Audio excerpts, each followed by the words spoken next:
humanidade renascia das águas, um novo alvorecer sobre a terra purificada. Mas, mesmo após o dilúvio que varrera a impiedade, a essência humana permanecia um enigma, capaz de grandezas e de quedas.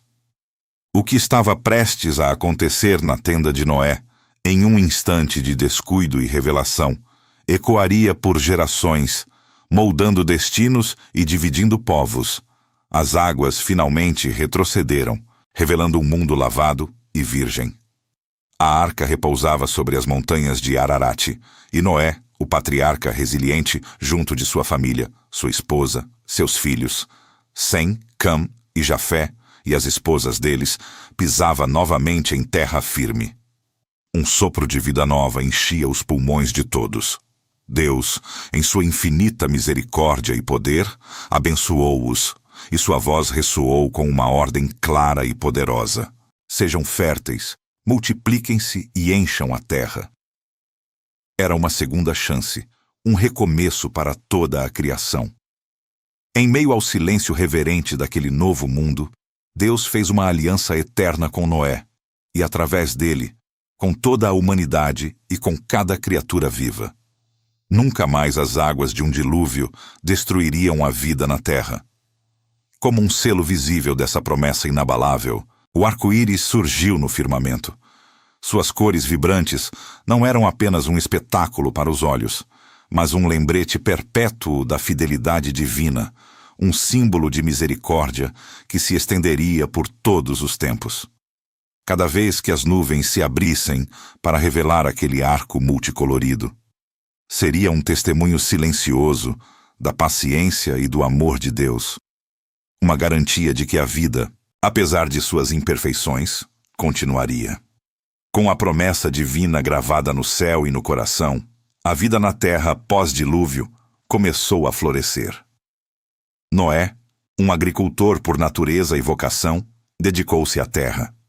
Ele plantou uma vinha, cuidando dela com o mesmo zelo que dedicara à arca durante a tempestade. O tempo passou, e a vinha prosperou, produzindo uvas suculentas. Noé, então, transformou essas uvas em vinho, um fruto do seu trabalho e da generosidade da terra. Mas, em um dia que deveria ser de celebração e descanso, a vulnerabilidade humana se manifestou. Noé bebeu do vinho que produziu, talvez mais do que pretendia, e a embriaguez o dominou. Em sua tenda, ele adormeceu, nu e exposto, alheio ao mundo ao seu redor. Era um erro inesperado, uma falha que ninguém esperaria do homem justo que salvara sua família e a vida da terra. Sua dignidade, por um instante, foi esquecida, e a fragilidade do maior dos patriarcas foi revelada em um sono profundo e desprotegido. Aquele momento de inconsciência se tornaria o pivô de um drama familiar com ramificações eternas. Antes de continuarmos, inscreva-se no canal e diga-nos nos comentários de onde você está assistindo. A nudez e a vulnerabilidade de Noé, em seu sono pesado e desprotegido, não passaram despercebidas. Cam, um de seus filhos, foi quem primeiro se deparou com a cena.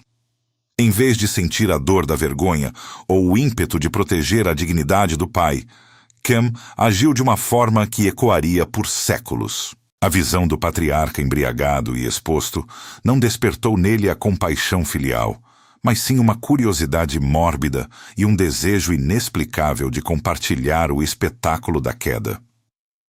Com um sorriso que poderia ser interpretado como desdém ou diversão, Cam saiu da tenda e foi ao encontro de seus irmãos, Sem e Jafé.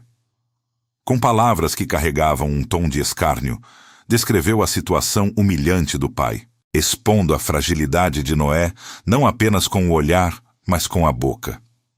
Ele não buscou ajuda para cobrir a nudez do pai, mas sim cúmplices para testemunhar a sua desgraça. A ação de Cam, mais do que um ato de desrespeito, foi um catalisador, uma faísca que acenderia um fogo de discórdia e consequências duradouras dentro daquela família recém-salva do dilúvio. Ele se tornou o vetor da vergonha, amplificando o erro de Noé com a sua própria falha moral. Sem e Jafé, no entanto, reagiram de maneira drasticamente oposta. Ao ouvirem as palavras de Cã, não se juntaram à zombaria, nem correram para ver o pai em seu estado de embriaguez e nudez. Uma onda de constrangimento e reverência os invadiu. Para eles, a dignidade do pai era sagrada, e a exposição de sua intimidade era uma ofensa grave. Sem hesitação, os dois irmãos pegaram uma veste, um manto que simbolizava respeito e proteção. Mas não o fizeram de qualquer maneira. Com um cuidado meticuloso e em um ato de profunda honra, eles andaram de costas em direção à tenda, evitando ver a nudez de Noé. Seus olhos desviados, seus passos cautelosos, tudo demonstrava a intenção de preservar a honra do patriarca. Ao chegarem à entrada da tenda, cuidadosamente, e sem que seus olhos vissem o que Cam havia visto, estenderam o manto sobre o corpo adormecido de Noé. Cobriram-no com respeito, restaurando a dignidade que o vinho havia temporariamente roubado. Aquele gesto simples, mas poderoso, contrastava vividamente com a atitude de Cam, revelando uma diferença profunda de caráter e valores entre os irmãos. Eles escolheram a honra, o respeito e a proteção em detrimento da exposição e do escárnio, demonstrando uma maturidade e uma reverência que Noé lhes havia ensinado, mas que Cam parecia ter esquecido. O sol já estava alto quando Noé finalmente despertou de seu sono profundo e embriagado. A cabeça latejava, a boca estava seca, e a memória dos eventos anteriores era nebulosa. No entanto, a sensação de ter sido coberto, a ausência do frio da noite e a percepção de que algo estava diferente o fez questionar. Não demorou para que a verdade viesse à tona. Talvez pelos olhares furtivos de Sem e Jafé, talvez pela ausência de Cam, ou talvez por uma intuição amarga, Noé descobriu o que havia acontecido em sua inconsciência. Ele soube da atitude desrespeitosa de Cam, que havia exposto sua vergonha em vez de cobri-la, e da ação honrosa de Sem e Jafé, que haviam protegido sua dignidade. A revelação foi como uma punhalada. A dor da traição filial, da desonra infligida pelo próprio sangue, era profunda e lancinante.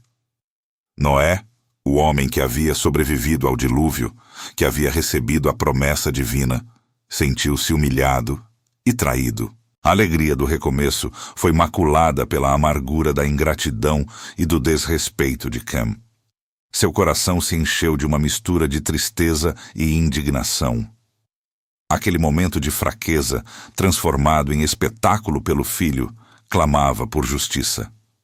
A semente da discórdia havia sido plantada, e as consequências daquela noite na tenda começariam a se desenrolar, não apenas para a família de Noé, mas para as gerações vindouras. O patriarca, agora sóbrio, precisava lidar com a ferida aberta e as implicações de um ato que transcenderia o âmbito familiar. Noé, com a voz embargada pela dor e pela autoridade de um patriarca ferido, pronunciou palavras que ressoariam através dos tempos. Sua maldição não se abateu diretamente sobre Cam, mas sobre Canaã, o filho de Cam, prenunciando um destino de servidão para seus descendentes. Maldito seja Canaã, servo dos servos será para seus irmãos, declarou Noé, e a sentença pairou no ar, pesada e irrevogável. Em contraste, para Sem e Jafé, veio a bênção. Bendito seja o Senhor, o Deus de Sem, e seja Canaã seu servo. Engrandeça Deus a Jafé, e habite ele nas tendas de Sem, e seja Canaã seu servo. As palavras de Noé, mais do que meras frases, eram profecias, moldando o futuro de suas linhagens e lançando as bases para a complexa tapeçaria das nações que surgiriam. A dor da traição filial se transformou em um decreto que ecoaria por eras, definindo as relações entre os povos e as terras. As ações e reações dentro da tenda de Noé reverberaram muito além dos limites daquela família. A humanidade, recém-salva das águas purificadoras do dilúvio, já enfrentava suas próprias divisões e conflitos internos, revelando que a natureza humana, com suas falhas e virtudes, permanecia inalterada. A esperança de um novo começo, de uma era de unidade e cooperação, foi imediatamente desafiada pela realidade da desonra e da discórdia. A tenda, que deveria ser um santuário de paz após a tempestade global, tornou-se o palco para a primeira grande cisão da nova humanidade. As escolhas individuais de Cam, Sem e Jafé não foram apenas atos pessoais, mas sementes que germinariam em culturas, impérios e conflitos que se estenderiam por milênios. A maldição e as bênçãos de Noé, proferidas em um momento de profunda emoção, tornaram-se profecias autorrealizáveis, tecendo o destino das futuras gerações e a geografia das civilizações. A pureza do recomeço foi manchada pela imperfeição humana, mostrando que nem mesmo um dilúvio universal poderia lavar a complexidade do coração do homem. O coração humano, mesmo após a graça divina que o salvou da aniquilação, permaneceu uma entidade complexa e muitas vezes contraditória. Noé, o justo que encontrou favor aos olhos de Deus, sucumbiu à embriaguez. Cam, o filho que sobreviveu à ira divina, falhou em honrar seu pai. Sem e Jafé, por outro lado, escolheram a reverência e o respeito. Esta narrativa primordial serve como um espelho, refletindo a eterna luta entre a virtude e o vício, a honra e a desonra, a bênção e a maldição. As escolhas importam e suas consequências são duradouras, moldando não apenas o indivíduo, mas toda a sua descendência.